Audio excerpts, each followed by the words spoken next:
Welcome to the Tech Egg. Don't get scrambled. Enjoy the video. In this video, I will explain how to make tuna canapés. We'll cover an incredibly easy method to prepare these delightful appetizers, perfect for any gathering or a quick snack. You'll be surprised at how simple it is to transform everyday ingredients into something elegant and tasty.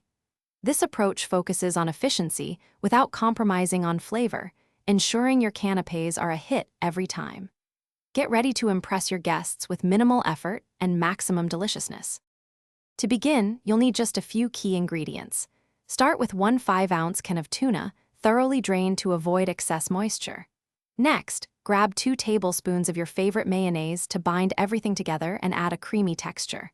For a delightful crunch and subtle flavor, finely chop about 1 tablespoon of celery.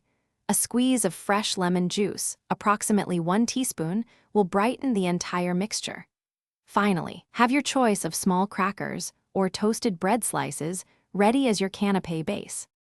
Now let's assemble these tasty treats. First, flake the thoroughly drained tuna into a medium mixing bowl. Then, add the 2 tablespoons of mayonnaise, the finely chopped celery, and the 1 teaspoon of fresh lemon juice. Gently mix all these ingredients together until they are well combined and have a consistent texture. Don't forget to season your tuna mixture with a pinch of salt and freshly ground black pepper to taste. Finally, spoon a small, even amount of the mixture onto each cracker or toasted bread slice. To elevate your tuna canapés, consider a simple garnish.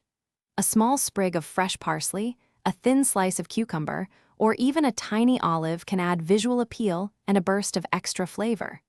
For the best experience, serve your canapés immediately after preparation to ensure the crackers remain crisp. If you enjoy a little heat, a dash of your favorite hot sauce can add a delightful spicy kick. These easy-to-make canapés are perfect for entertaining guests or enjoying as a quick, satisfying snack. Thanks for watching. Consider subscribing if I helped unscramble your problems.